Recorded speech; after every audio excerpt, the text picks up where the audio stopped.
여러분의 인생에서 가장 찬란했던 황금기는 언제였나요? 누구에게나 꽃처럼 피어나던 화양연화 같은 시절이 있습니다. 하지만 야속하게도 그 눈부신 계절은 결국 지나버리고 지금은 그저 옛 노트의 한 구절이나 빛바랜 사진 속에서 조용히 머물러 있습니다. 만약 그 시절의 황금기를 다시 만날 수 있다면 여러분은 뭘 하고 싶으신가요? 지나간 시간을 물리적으로 되돌릴 순 없겠지만 놀랍게도 그 시절의 온기와 감각을 내 손에 잡아볼 방법은 있습니다. 오늘 제가 여러분께 보여드릴 이 작은 물건이 바로 그 타임머신입니다. 만년필의 역사에서 화양연화라고 불리는 파커 75입니다.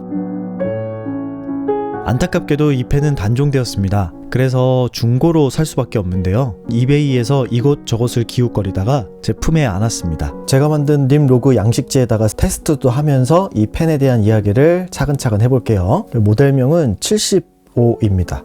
왜 75냐? 파커 창립 75주년을 기념해서 만든 모델이고요. 발매된 것은 1963년이고요. 제가 구입한 이 모델은 이제 초기 버전으로 추정이 되고, 이 초기 버전에 갖고 있는 특징들을 좀 몇 가지 갖고 있는데, 이 앞에 눈금자에 숫자가 붙어 있는 것, 그리고 탑이랑 배럴 뒤쪽이 플랫한 것, 거의 1964년에서 65년으로 추정되고 있습니다. 그리고 미국 생산 제품이고요. 이 펜이 태어난 1960년대는 볼펜이 세상을 지배하며 만년필 시장은 침체기에 접어들던 시절이었습니다. 사람들은 더 이상 잉크를 채워야 하는 번거로움을 원하지 않았죠. 그런데 그때 파커 75는 이 볼펜과 무의미한 경쟁을 하는 대신 고급화라는 완전히 새로운 포지셔닝을 선택합니다. 만년필 최초로 은 소재를 바디에 입혔고 볼펜이 줄 수 없는 그 고급스럽고 완벽한 프리미엄 시장을 개척한 하향세로 치닫던 만년필 시장의 구원투수로 등장합니다. 가격은 제가 샀을 당시가 120불 정도였습니다. 관세는 내지 않은 걸로 알고 있고요. 배송비까지 포함하면은 거의 한 140불 정도였던 것 같습니다. 닙은 금촉 14K고요. 14K 금촉 만년필을 사려고 하면 30만원대가 거의 넘어가는 경우가 많은데요. 근데 이거를 120불대에 샀으니까 저는 좋은 것 같습니다. 닙은 EF촉, 그리고 쉐입은 전형적인 컨벤셔널 닙이고요. 중고를 샀고요. 뒤에서도 말씀드리겠지만 우리 박종진 만년필 연구소 소장님한테 교정을 받았습니다. 자, 파커 75를 제대로 이해하기 위해서는 분해를 한번 해봐야 되는데요. 분해라고 하니까 놀라시는 분들이 있을 텐데 75는 조금만 배우면 누구나 쉽게 분해할 수 있는 아주 직관적인 구조로 되어 있습니다. 이렇게 분해가 용이하다는 것은 수리의 용이성도 좋다는 것이죠. 자, 캡을 먼저 분리를 하고요. 다음 배럴을 돌리면 짠, 요렇게 컨버터가 보이는데, 컨버터의 모양이 지금 우리가 요즘 보는 일반적인 만년필 컨버터하고는 완전히 다른 모습입니다. 자, 이렇게 뽑아서 보면요, 컨버터는 파커의 에어로메트릭이라고 하는 컨버터 방식이고요. 자세히 보시면 이 안에 검은색 부분이 고무 튜브고요. 그리고 이렇게 클립이 있어가지고 누르면 고무 튜브가 압착이 되면서 공기가 빠져나오고, 클립을 놓게 되면 원상태로 돌아가면서 공기와 잉크를 빨아들이는 방식입니다. 이렇게 누르는 이 클립의 모양이 마치 사진을 찍는 것 같다라는 인상을 줘서 포토필이라고 부르기도 한답니다. 안타깝게도 지금 이런 컨버터 방식 자체는 이 고무가 삭게 되고, 그래서 잉크가 새는 현상이 좀 있다 보니 현대에서는 이제 이 방식을 사용하진 않죠. 하지만 이렇게 빈티지 펜의 매력은 이런 옛날 방식의 컨버터도 경험해 볼 수 있다는 장점이 있는 것 같아요. 그리고 이 빈티지 만년필 수리하는 곳에서 이 안에 고무 튜브만 또 새 것으로 교체해 주는 수리도 가능합니다. 그 다음 주목할 부분은 바로 이 그립 섹션인데요. 보통 만년필도 여기 정도까지는 분해가 되지만 파커 75는요, 여기서 더 분해가 되는데요. 이렇게 살짝 잡고 내 쪽으로 살짝 이렇게 당겨주면요, 이렇게 쏙 빠집니다. 그래서 닙과 이 피드가 이렇게 일체형으로 되어 있고, 그리고 그립 섹션도 이렇게 따로 분리가 되는, 그래서 모든 파츠가 다 이렇게 한 번에 다 분리가 되는, 단순하지만 공학적 미학이라고 할까요? 그런 기술력을 갖고 있는 펜입니다. 정말 재미있던 건 인체 공학적 디자인이 유행하기도 전부터 이 펜은 이미 사용자를 배려하고 있었다는 겁니다. 손에 땀이 차는 걸 막아주고 그립감을 높이기 위한 외관 전체에 격자 무늬를 적용했고, 이 그립 부분을 보면 우리가 라미에서 요즘 보는 그 삼각 그립 있잖아요. 이렇게 잡을 수 있게 삼각형으로 곡선이 잡힌 요 그립을 75에서 시도를 했고요. 뿐만 아니라 그립 앞쪽에 보면은 이렇게 눈금이 있고 그리고 숫자 0이 써져 있는데요. 이건 바로 이 립을 회전할 수 있게 만든 구조 때문에 이렇게 표시를 해 놓은 겁니다. 이게 무슨 얘기냐면, 자, 이렇게 꼽아 놓은 상태에서 원래대로라면 이렇게 그립을 잡고 이렇게 쓰게 되면 사람의 손의 각도나 이 자세 때문에 어떤 사람은 펜을 좀 안쪽으로 돌렸어야 되는 사람이 있고 또 바깥쪽으로 돌렸어야 되는 사람이 있는데, 지금처럼 이렇게 삼각 그립이 딱 잡아야 되는 모양이 지정돼 있으면 그 각도로밖에 만년필을 못 쓰잖아요. 그래서 파커가 생각한 것은 사람의 손에 맞게 이 립을 돌릴 수 있게 이렇게 만들었습니다. 그래서 내가 바깥쪽으로 돌리고 싶다, 그럼 이렇게 바깥쪽으로 돌릴 수도 있고요. 안쪽으로 돌리고 싶다, 그럼 안쪽으로 돌릴 수도 있습니다. 지금 제가 한 것처럼 이렇게 극단적으로 180도씩 돌리진 않겠지만 자기가 원하는 손 모양에 맞춰서 자기만의 그립을 만들어낼 수 있다라는 장점이 있고요. 아마 이렇게 만든 것은 유추해 보건데, 볼펜이 굉장히 유행을 하고 있던 시기였고 만년필이 위축돼 가고 있는 시점에서 만년필이 볼펜과 경쟁했을 때 경쟁력을 갖추기 위해선 어떤 기술을 넣으면 좋을까를 고민했던 것 같아요. 그런데 볼펜의 가장 큰 특징은 어떻게 잡아도 360도로 다 잘 써진다는 장점이 있잖아요. 만년필은 이 립의 아래쪽 부분만 필기를 할 수 있으므로 이 립을 돌리는 방식으로,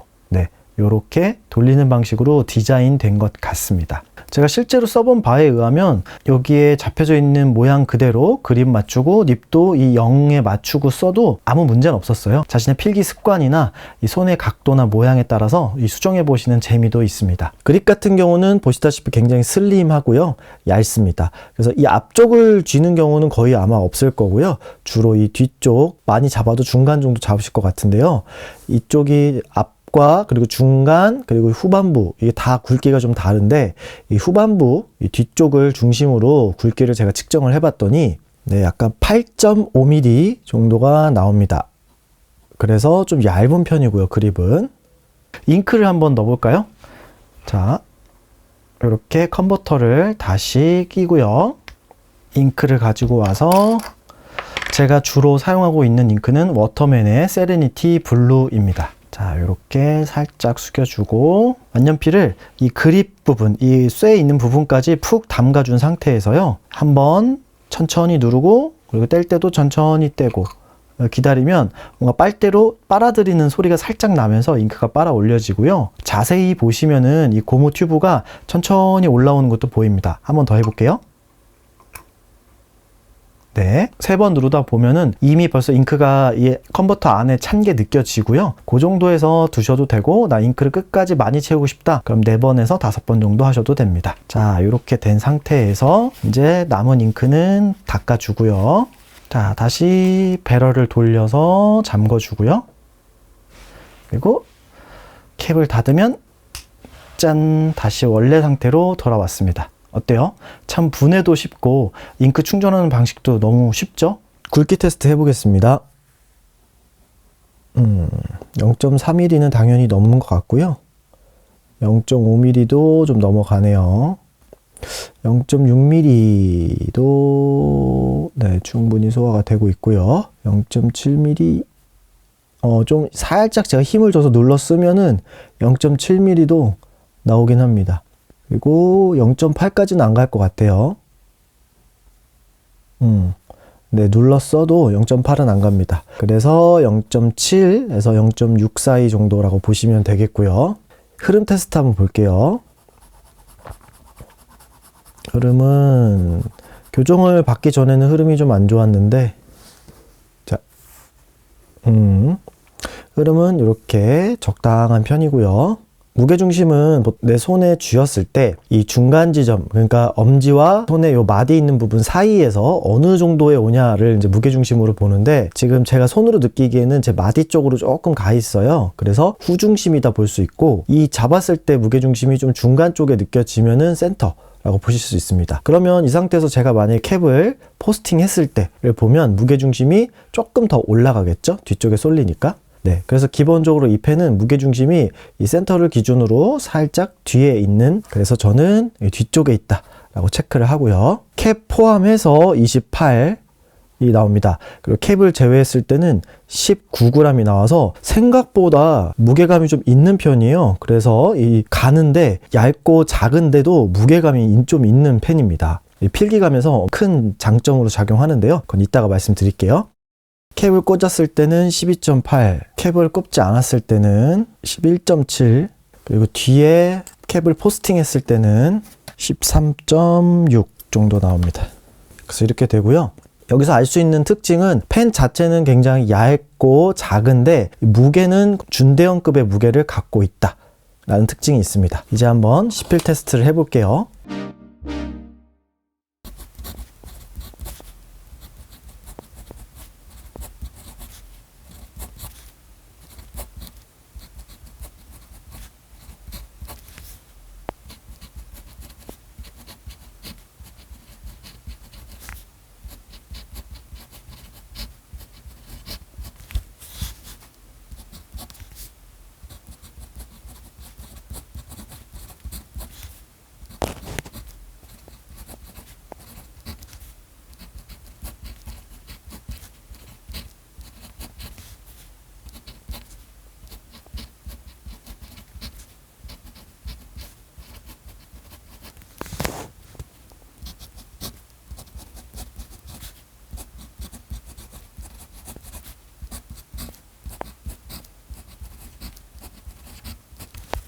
이번엔 글씨를 제가 좀 크게 한번 써보겠습니다.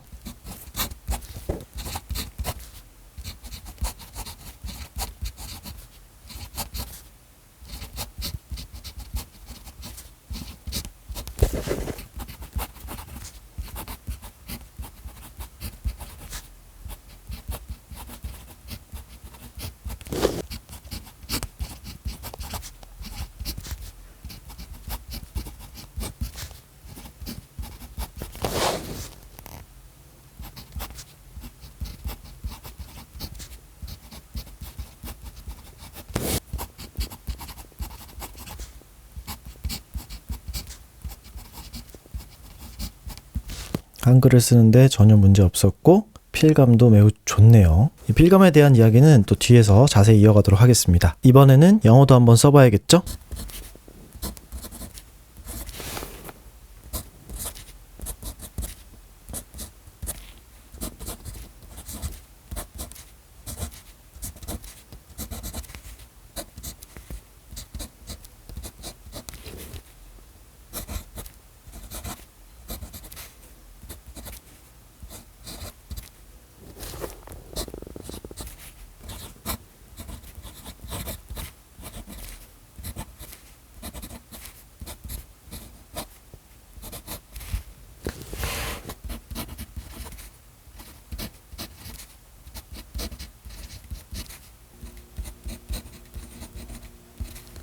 영문 필기도 굉장히 잘 되고요. 한글이 오히려 좀 더 잘 써지고 영어는 좀 약간 뻣뻣하게 느껴지네요. 뭐 제가 영어를 잘 안 써서 그럴 수도 있겠지만 확실히 쓸 때 필기감은 한글이 더 좋았습니다. 일본 사람한테서 샀었거든요. 만년필은 항상 쓰는 사람에 의해서 길이 드니까 이 전 주인이 누구였냐에 따라 바뀌는 게 만년필의 매력인 것 같습니다.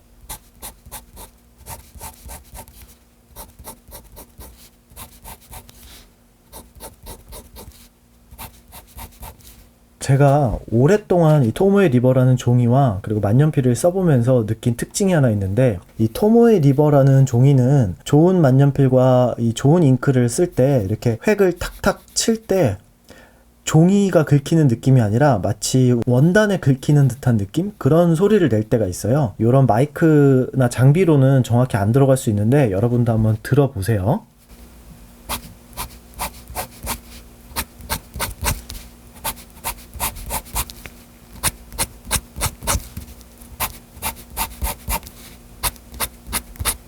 저렴한 다른 만년필로 한번 거볼게요.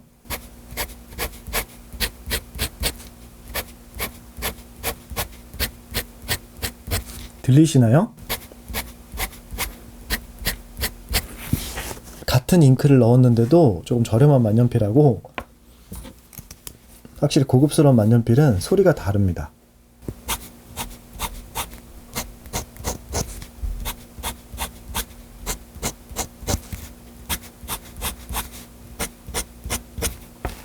실제로 써보면 어떨까요? 이 펜은 참 묘합니다. 펜 자체는 굉장히 얇은 편인데 무게가 묵직하다 보니까 손에 감기는 맛이라든지 필기할 때 쓰는 그 안정감이 기가 막힙니다. 14K 금립은 경성이지만 약간의 탄력과 쫀득한 맛이 있습니다. 자, 파커 75는요. 자세히 보시면 이렇게 요 정도의 쿠션감이 있고요.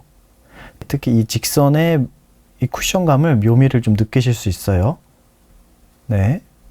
그래서 요런 쿠션감, 이제 세일러 똑같은 14K 이 립으로 만들었지만 쿠션감이 좀 어떻게 다른지 제가 보여드릴게요. 둘 다 살짝 있는 편이긴 한데 손으로 느껴지는 거는 파커가 조금 더 탄력이 더 느껴지는 편이에요. 물론 제가 하는 것처럼 이렇게 계속 억지로 누르는 건 그렇게 좋진 않습니다, 여러분. 나름의 쿠션감이 살짝 있어서요. 글을 쓸 때 내 필체를 부드럽게 받아주는 것 같으면서도 가끔은 자기만의 고집을 강하게 부리거든요. 그걸 확인하는 방법은 힘을 좀 강하게 줘보기도 하고 완전히 빼고 써보는 방법인데요. 힘을 100% 줬을 때 테스트 해보겠습니다.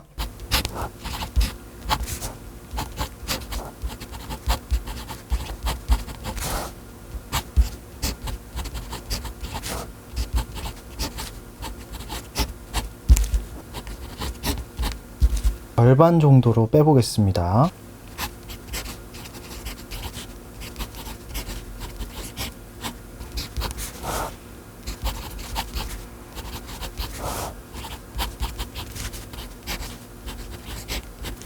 마지막으로 정말 최소한의 힘만 한번 줘보고 써볼게요.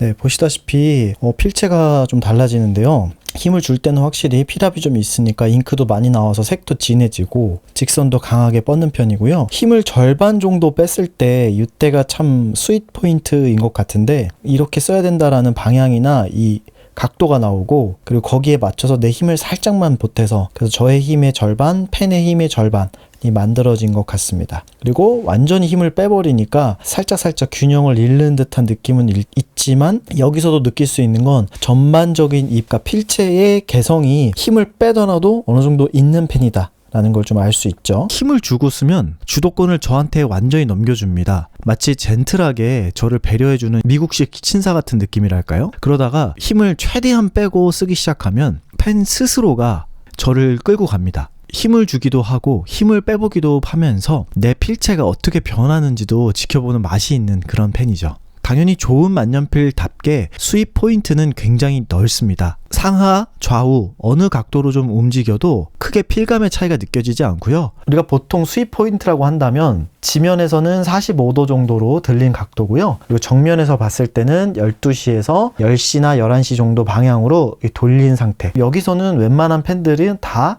잘 나와야 됩니다. 써볼게요.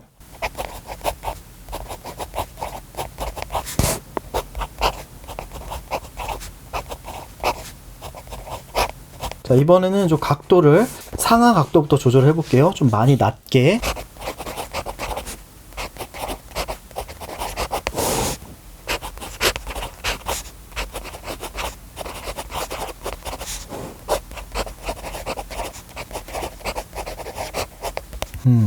낮게 잡아도 잘 나오네요.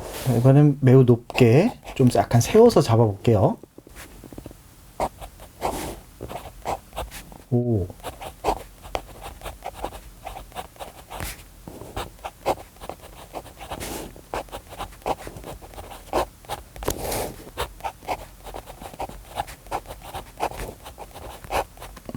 오, 제가 거의 90도에 가깝게 잡고 썼는데 필감의 변화가 조금 느껴지긴 하지만 그래도 잘 나오는 편입니다. 신기하네요.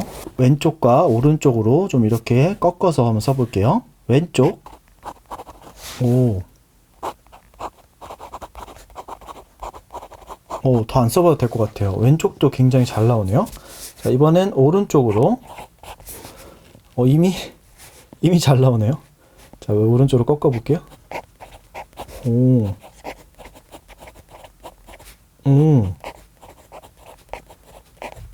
제가 오른손잡이라서 그런지 모르겠으나 오른쪽이 조금 더 잘 나오긴 합니다. 왼쪽이 좀 덜 나오긴 하는데 전반적으로 스윗 포인트가 굉장히 넓은 편입니다. 지금 위아래로 제가 많이 내리고 많이 올렸는데도 일정하게 잘 나왔고요. 왼쪽으로 많이 돌리고 오른쪽으로 많이 돌렸는데도 이 정도의 필기감이 나온다는 건 스윗 포인트가 굉장히 넓다는 얘기거든요. 확실히 완성도가 굉장히 높은 펜이네요. 거꾸로만 쥐지 않는다면 엎드려 쓰시는 분, 앉아서 쓰시는 분, 무릎 위에 올려놓고 쓰시는 분 등 다양한 필기 상황에서도 파카 75만의 개성과 그 묘한 맛을 제대로 느끼실 수 있을 거예요. 이번에는 좀 안 좋은 종이와 만년필 전용 종이에서 어떻게 차이가 나는지 한번 살펴볼게요. 문구점에서 그냥 샀던 것 같은데 요 스탠다드의 노트패드에 한번 써보도록 하겠습니다.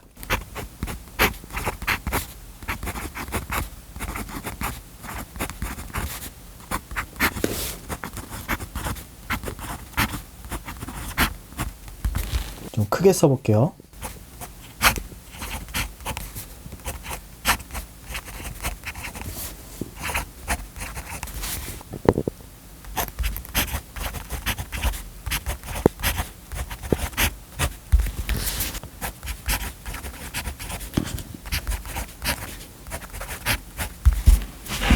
이번에는 만년필 전용 용지 토모에 리버 종이에다 써보도록 하겠습니다.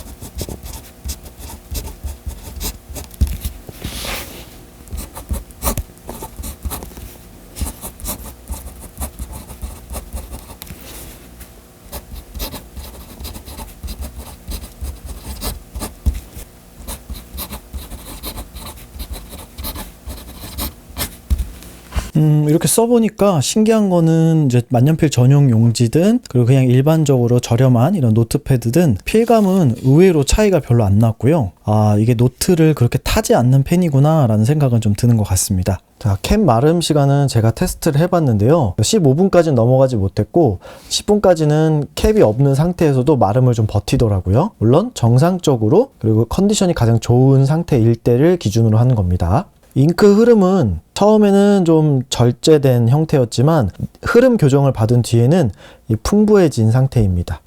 그래서 풍부하다 체크하고요. 자, 이게 제가 처음 산 날 쓴 내용입니다. 그래서 이렇게 보시면 이때도 필기감이 나쁘지 않았는데 이때 저는 이게 잉크 흐름이 안 좋은 건 줄 몰랐었어요. 근데 점검을 받으면서 흐름이 안 좋다라는 얘기를 들었고 흐름을 좀 틔웠더니 이렇게 발색도 더 좋아지고 잉크 양도 좀 풍부해져 가지고 훨씬 글씨가 선명해지고 보기도 좋아졌고 필감도 좋아졌습니다. 아무것도 건드리지 않았고 그냥 흐름만 더 좋게 만들었었고요. 잉크는 펠리컨 4001 블루 블랙을 썼는데 이렇게 같은 잉크를 썼지만 전혀 다른 흐름을 보여줍니다.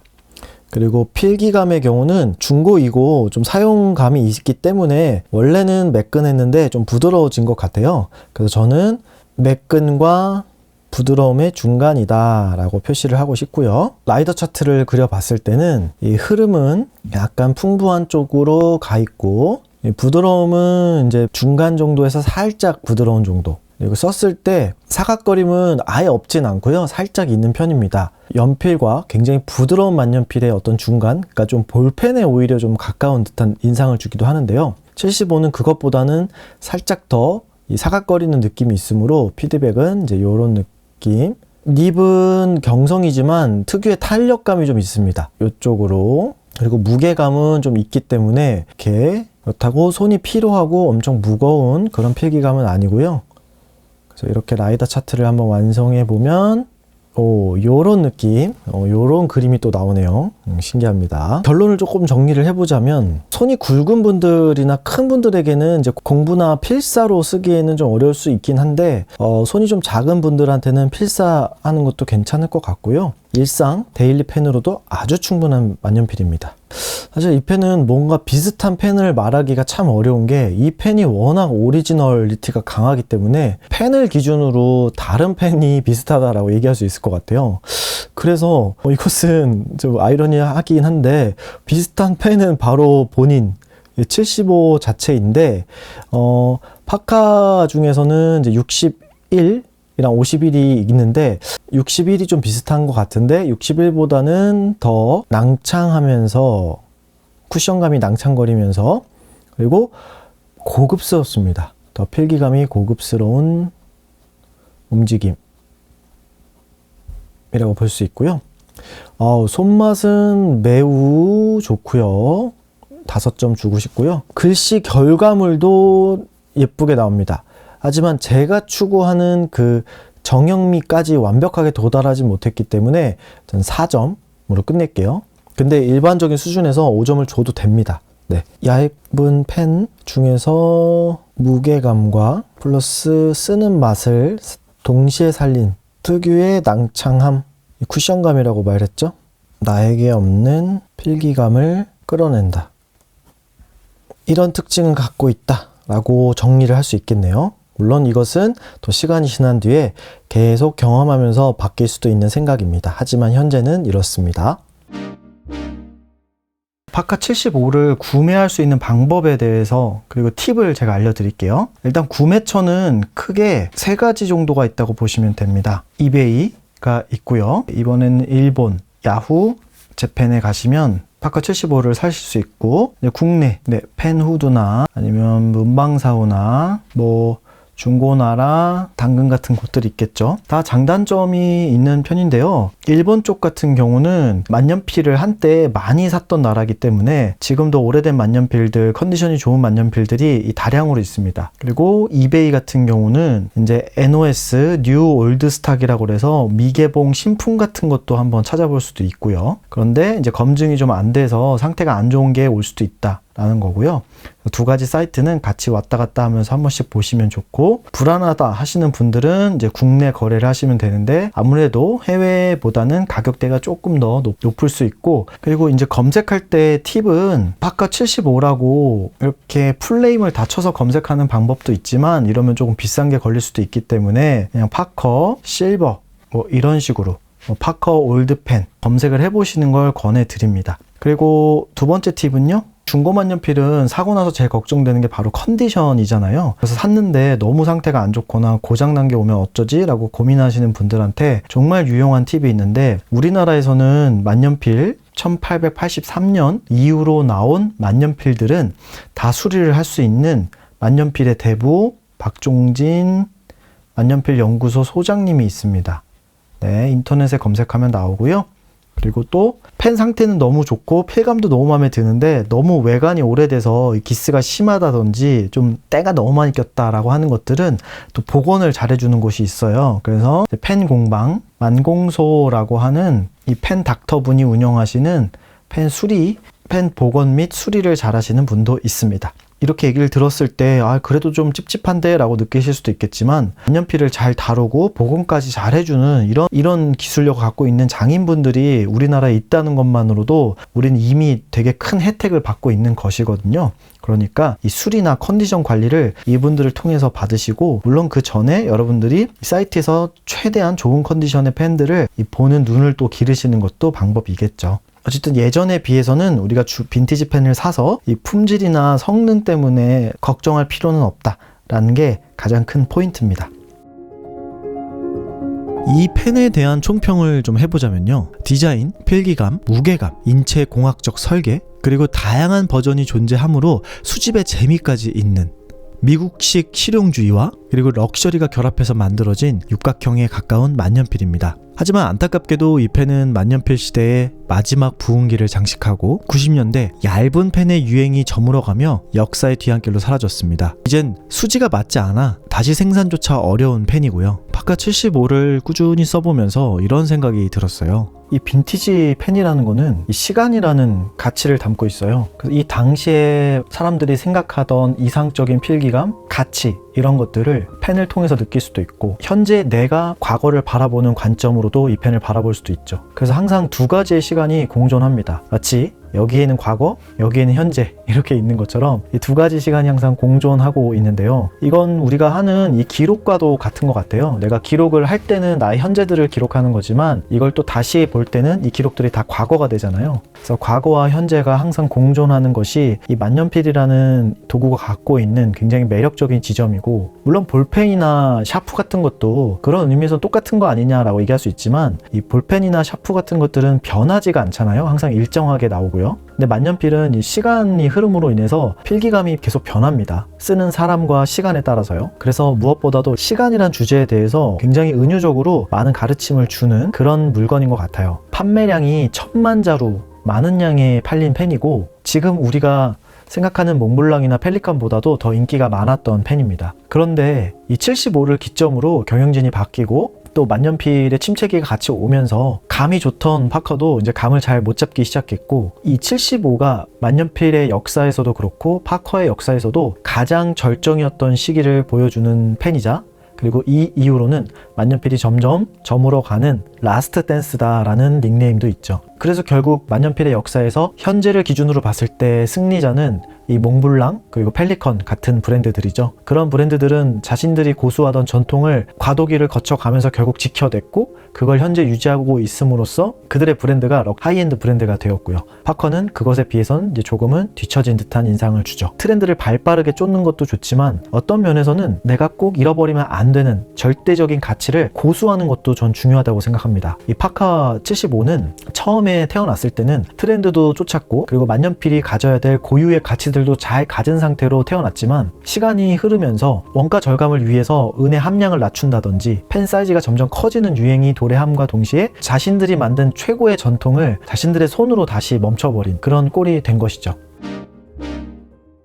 오늘의 주제는요, 반반 일기인데요. 왼쪽과 오른쪽에 주제를 나눠서 한번 써보는 거예요. 다른 두 가지 생각을 한 페이지에 펼쳐서 보면서 내가 비교할 수 있고, 내 안에 분리되지 않아서 너무 뒤엉켜서 복잡하게 느껴지는 생각들을 반으로 나눠서 카테고리화해서 쓰는 것만으로도 머리가 좀 더 맑아지고 상쾌해지는 기분을 느끼실 수 있기 때문입니다. 그래서 오늘 쓸 내용은 왼쪽에는 현재 내 삶에서 빨리 변화시키거나 적응해야 된다든지 학습해야 되는 것들이 무엇인지를 한번 리스트업 해보시고 생각들을 쭉 적어보시고요. 오른편에는 시대가 바뀌고 나의 취향과 성향이 바뀌더라도 절대 바뀔 수 없는 불멸의 진리, 혹은 내가 가장 내 인생에서 중요하다고 생각하는 시금석 같은 나만의 가치가 무엇인지를 한번 또 적어보는 겁니다. 그리고 그거에 대한 생각들을 쭉 이렇게 적어보면요, 내가 지금 현재 빠르게 변화하고 있는 상황에서 지켜야 될 것은 무엇이며 반대로 유연하고 적응해서 변화시켜야 될 것이 무엇인지, 이 두 가지를 관찰하실 수 있을 겁니다.